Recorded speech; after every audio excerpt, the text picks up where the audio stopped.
Trusting Bill Gates with your health would be like trusting Jeffrey Epstein with your daughter.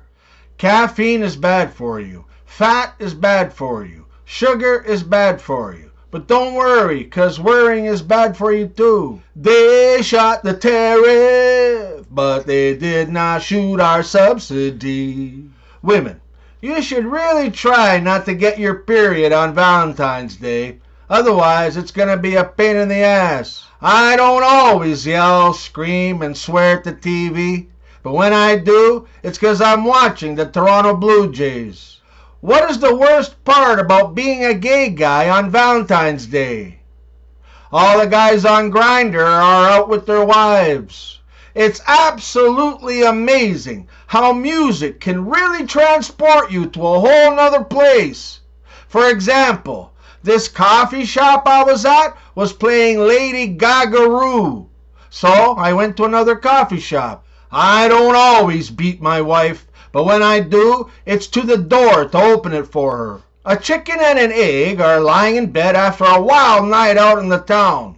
The chicken lights a smoke and says, "Well, I guess that settles it, doesn't it?" I didn't realize how bad of a driver I could be until my navigation system said, "In 400 feet, do a slight right, stop, and let me the fuck out." Wikipedia is the world's most reliable source of unreliable information. I don't always wear earbuds while doing things around the house, but when I do, they always get violently ripped out of my ears. If you are not in love on Valentine's Day, don't worry about it. You don't have to be a zombie on Halloween either. My wife told me she wanted to see a huge diamond for her birthday, so I took her to a baseball game.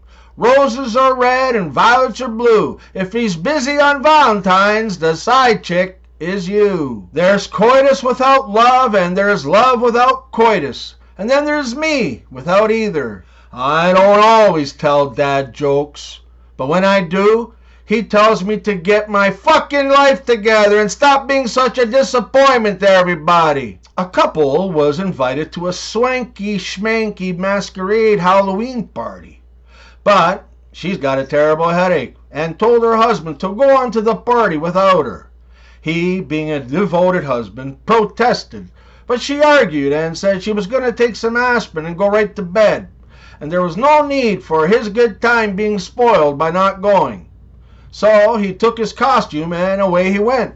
The wife, after sleeping soundly for about an hour, awakened without any pain. And, as it was still early, she decided to go to the party after all. And because her husband didn't know what her costume was, she thought she'd have some fun by watching her husband to see how he acted when she wasn't with him. So she joined the party and soon spotted her husband cavorting around on the dance floor, dancing with every nice chick he could and copping a little feel here and a little kiss there. So his wife sidled up to him, and being a rather seductive babe herself, he left his dance partner high and dry and devoted his time to the new stuff that has just arrived. She let him go as far as he wished, naturally, since he was her husband. Finally, he whispered a little proposition in her ear, and she agreed.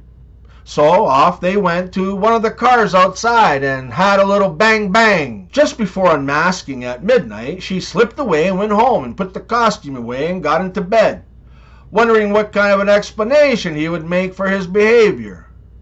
She was sitting up reading a book when he came in, and she asked what kind of a time he had. He said, "Oh, you know, same old thing. I never have a good time when you're not around, hon." Then she asked, "Did you dance much?" He replied, "I'll tell you, I never even danced one dance. When I got there, I met Pete and Bill and some other guys, and we went into the den and played poker all night long. But I'll tell you what, the guy I loaned my costume to sure had a real good time." What did the salt say to the pepper on Valentine's Day? "Ooh, baby, baby. Ooh, baby, baby." I have a tip for all you lonely ladies on Valentine's Day. Or you can just take the whole thing, up to you. Ever wonder why the New York Jets fans are so bloody rich? Because they never have to pay for Super Bowl tickets. After closing time at the bar, a drunk was proudly showing off his new apartment to a couple of friends. He led the way to his bedroom where there was a big brass gong and a mallet. "What's that big brass gong for?" asked one of the friends. "It's not a gong, it's a talking clock," the drunk replied. "A talking clock? Seriously?" asked his astonished friend. "Yep, sure is," replied the drunk. "How does it work?" the friend asked. He picked up the mallet, gave the gong an ear-shattering pound, and stepped back. The three stood looking at one another for a moment, and suddenly someone on the other side of the wall screamed, "You idiot! It's 3:15 in the morning! I don't always give women orgasms, but when I do, they spit it right back at me. Roses are red and chocolate is brown. You're getting neither, so calm the fuck down. Why is it that when you work very hard, people say you're working like a dog? Every dog I've ever known is lazy and sleeps 12 hours a day. This summer, I want to learn how to fish. Then I want to learn how to duck and how to dog, and if there's time, how to rabbit. I went to the barber and said, I want my hair cut like Tom Cruise. So he put a cushion on the chair. Where's the best place to watch the Buffalo Bills in the Super Bowl? The History Channel.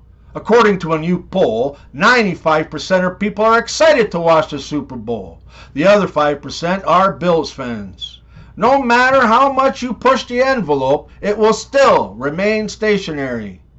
If you can't make both ends meet, make one end vegetables.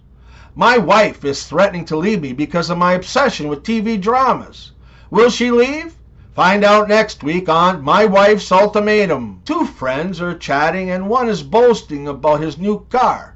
So I got a new Tesla Model X. It drives itself. Nice, the other friend says. Where is it? No idea. Why couldn't the cowboy get down from his horse? Because you could only get down from a goose. I called my wife and said that I'll pick up burger and fries on the way home from work. I was met with utter silence. I think she's beginning to regret letting me name the twins. An extra dumb blonde was really tired of being made fun of, so she decided to dye her hair so she'd look more like a brunette. And then she decided to take a long drive in the country. After she had been driving for a little while, she saw a farmer and a flock of sheep and thought, "Oh, those sheep are so adorable."